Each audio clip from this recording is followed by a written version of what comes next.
13,650. अध्यक्ष महोदय आपल्याप्रमाणे.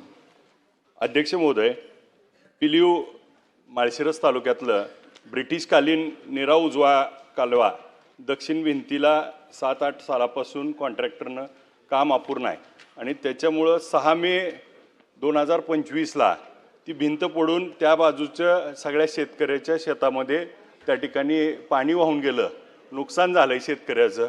उत्तरामध्ये मंत्री महोदयांनी सांगितलं की तिथे एक ओढा आहे आणि त्यामुळं शेतकऱ्याचं नुकसान झालं नाही, परंतु प्रत्यक्षात मात्र तिथं नुकसान झालं आहे आणि 100 वर्ष जुनी त्या ठिकाणी ही योजना आहे आणि त्याच्या टेललाच त्या ठिकाणी आमच्या इथं सोनकं तलाव आहे आणि मग त्या ठिकाणी जात असताना त्याच्या कॅपॅसिटीप्रमाणे आता बऱ्याच ठिकाणी अस्थिरीकरण आणि त्या ठिकाणी मजबूतीकरण करण्याची आवश्यकता आहे.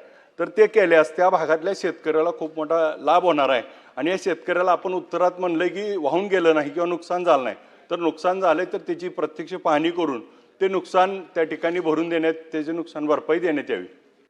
त्या जसं वरून निराधरणातनं पाणी येतं आहे आणि सोनके तलाव आहे तिथं खूप मोठा, तिथून D3 मधनं खाली 15 गाव आहेत, सेम प्रॉब्लेम आहे. तर त्याच्यात सगळा समाविष्ट करून ही योजना खूप जुनी आणि ती महत्त्वाची आहे, जसं आपण आत्ता उत्तरात सांगितलं. परंतु याच्यासाठी कायमस्वरूपी तोडगा काढावा लागणारे खूप मोठे शेतकरी याच्यावर अवलंबून आहेत आणि याची एक योजना करून ही पुन्हा एकदा, कारण 700 किलोमीटर कॅनलवर किती शेतकरी अवलंबून आहेत याचा आपणच त्या ठिकाणी गांभीर्यानं विचार करावा, लवकरात लवकर करावी एवढी विनंती आपल्याला.